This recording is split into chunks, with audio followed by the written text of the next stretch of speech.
વડોદરામાં મંતવ્ય ન્યૂઝના અહેવાલની જોરદાર ઇમ્પેક્ટ જોવા મળી છે। વડોદરાથી આ સમાચાર મળી રહ્યા છે, જ્યાં મંતવ્ય ન્યૂઝ દ્વારા જે અહેવાલ પ્રસારિત કરવામાં આવ્યો તેની જોરદાર અસર જોવા મળી રહી છે। કમિશનરના હુકમથી કોન્ટ્રાક્ટર હરકતમાં આવ્યો છે, ત્યારે મંતવ્ય ન્યૂઝે કામ વિલંબમાં પડ્યાનો આ અહેવાલ બતાવ્યો હતો, જેની આ અસર જોવા મળી રહી છે।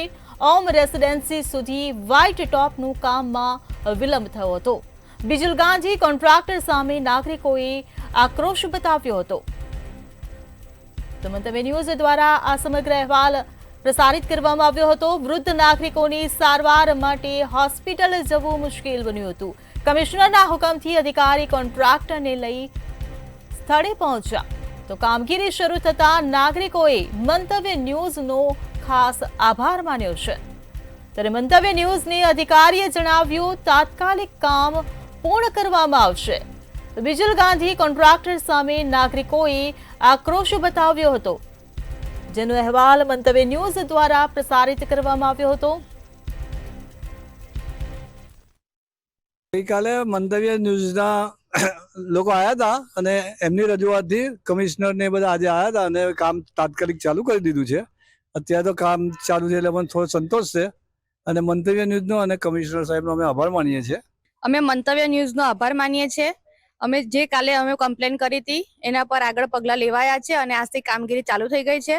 સારું કામ કરે અને ફરી તકલીફ ના પડે એ જોવાની જવાબદારી હવે તંત્રની રહેશે।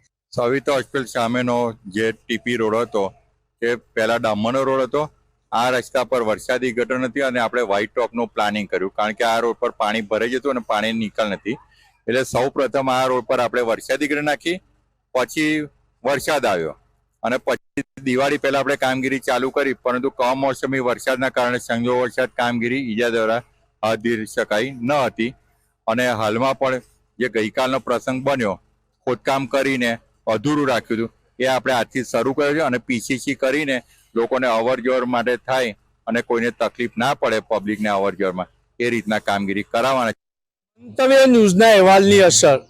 મંતવ્ય ન્યૂઝે ગઈકાલે એક અહેવાલ બતાવ્યો હતો કે સવિતા હોસ્પિટલની સામેથી ઓમ રેસિડેન્સી વ્હાઇટ ટોપનું કામ જે માર્ચ મહિનામાં મંજૂર થયું હતું તે કામ વિલંબમાં પડ્યું હતું। મંતવ્ય ન્યૂઝના અહેવાલના બાદ મહાનગરપાલિકા કમિશનર ટીમ કાર્યરત થઈ છે। નાગરિકોને ખૂબ જ તકલીફ પડી રહી હતી। સિનિયર સિટીઝનોને હોસ્પિટલમાં લઈ જવા પણ મુશ્કેલ બન્યા હતા।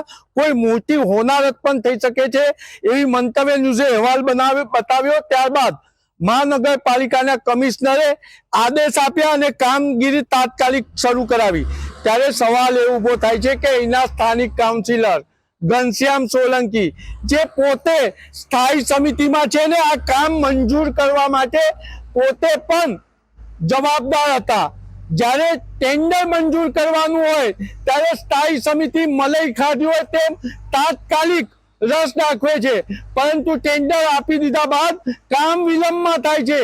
ત્યારે આ સ્થાયી સમિતિના ઘનશ્યામ સોલંકી કે સ્થાયી સમિતિના સભ્યો જાય છે ક્યાં?